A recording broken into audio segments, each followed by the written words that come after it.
There is a super cool feature on Quest 3 that you might not know about. It's kind of a secret setting that makes multiplayer games way more awesome, but you have to know where to find it and turn it on. It's called co-location or shared spatial anchors. It sounds complicated, but it's actually really simple. As you can see, our Demio board is now anchored to our couch or something right here, right? And Cherry sees the same thing. It's like the same shared area now. So my book is over here, and your book is over here too, right? Yeah, my book's over there as well. And my little puppet's over and here. it's funny because her mask is also on her Quest headset. This takes couch co-op to the next level. Just in case it wasn't clear, what it does is lining up your game space with a buddies, so it feels like you're both playing on the same game board or arena, even if you play with multiple people. It's like a multiplayer augmented reality game, but then in a VR headset. It's magic how you can lean in close to see tiny things in the game board or fly a character right up to someone's nose just to make them laugh. Not all games do this yet, but the ones that do are a blast. I don't want you to miss out, so in this video, I'll show you how to set it all up and I'll tell you about my favorite games that already make use of this magic setting. And yes, this also works with Quest 2, so if you've got an extra one just sitting around after getting your shiny new Quest 3, you have to give this a try. But wait, before we jump in, a big thanks to the sponsor of this part of the video. If you're in the AR/VR space, you should check out Echo 3D, the ultimate 3D asset management solution. It moves your 3D assets to the cloud and allows you to instantly stream 3D experiences to anyone, anywhere and any device. With Echo 3D, you can streamline app builds, push real-time updates, and skip the hassle of redeploying, and collaborate without wasting time using centralized 3D libraries bolstered by partnerships like Unity 3D and Nvidia. To make things even simpler, they've got you covered with SDKs for many popular setups. Echo 3D has already bagged AWE and CES awards this year, so join over 75,000 developers reshaping 3D experiences, and visit echo3d.com for a 7-day free trial, no credit card required. And if you like it, their Pro plan is just $99 a month. Click the link below. Okay, before we dive into the guide, let's clear up something, because there's a difference between spatial anchors and shared ones. Now, they might sound like sci-fi stuff, but they're actually super cool features that have been around for a bit. They haven't been used much yet because developers need to actually do something with them first. So spatial anchors are used to stick virtual things like game elements in our real-world space, and the headset remembers where these things are even if you turn your headset on and off again. For instance, in my room, Demio has put up posters on my walls, and there's even a dragon hanging out on my ceiling. Now, shared spatial anchors is the same trick, but then multiplayer. It syncs up the virtual stuff between you and a buddy's headset when you're in the same room.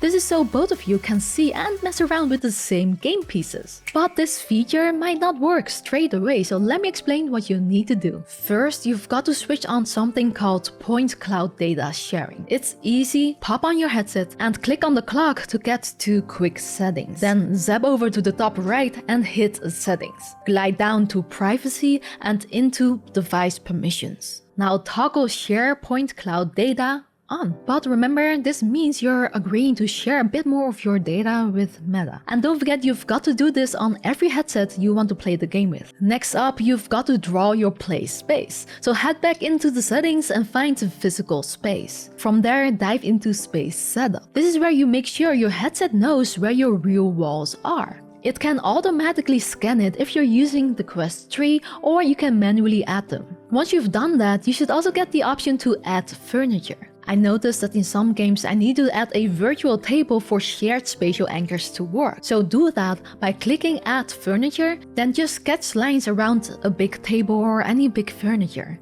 You can also sketch one in open space if you don't have furniture laying around. Lastly, just make sure to say that it's a table. Alright, with your room all set, you're ready to rumble. Launch your game, and if it's one of the cool ones that work with shared spatial anchors, it will work. Little tip, if you don't want to see the virtual lines showing your furniture, you can make them disappear in the physical space settings under Show Mixed Reality Objects. Just turn that off. I have more tips, but let's talk about 2 games first that make great use of this feature. The first one is Demeo. This game is like diving into a living game board, and it's one of my all-time favorite multiplayer VR games. It's a dungeon crawler, so imagine fighting your way through a fantasy dungeon with your friends. You pick your hero, each with their own cool abilities which you can cast by using the cards on your hand, and together you hunt for a key to escape. Now if you want to use this game with shared spatial anchors, you've got to make sure that everyone is in mixed reality mode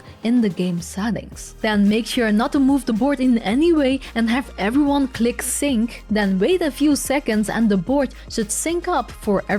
That could also happen automatically. And now you gotta move around the board physically while planning, high-fiving, and at some point I asked Cherry to blow on my dice for good luck. It's so much fun. The little details the developers added to this mode are amazing. Like they removed the board outlines that you get when you play the game normally, so nothing blocks you from seeing your board. They also added virtual shadows, making everything look crazy real, and even added some pleasant candles on my couch. The next game tip I have is BAM, which is by the Space Pirate Trainer developers iLlusions. And the game was just released recently on October 10th. It's a multiplayer battle game in a vibrant floating tabletop arena. You control mini-fighting robots and you guide them to victory in different modes. The bomb mode is like tag, where you have to get rid of the bomb. There's the crown mode, where you have to wear the crown as long as you can. And there's punch mode, which is like a deathmatch starting with 5 lives. When you play this in shared spatial anchor mode,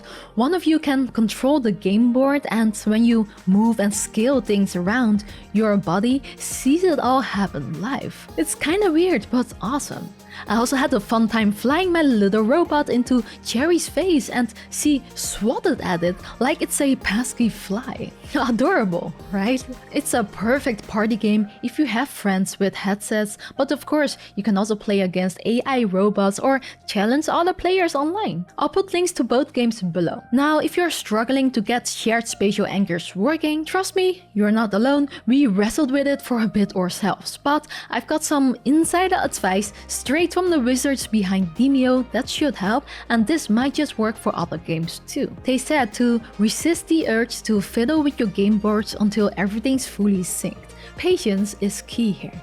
It might take a few moments for everyone to sync up and snap their tables to the same anchor. If someone uses the grab movements, they will unsnap from the anchor, exiting co-location, and the process will have to be redone. Remember, this feature is still new, so it should get easier with future updates. But I couldn't wait to share this video because honestly, this feature has me excited and I'm all in for seeing more games embrace it. If you're already a step ahead and have cool game suggestions that you think thrive on this feature, spill the beans in the comments. It will be awesome to build a go-to list there. And if you enjoyed this sneak peek into the future of gaming, hit that like button and subscribe to join more adventures beyond reality.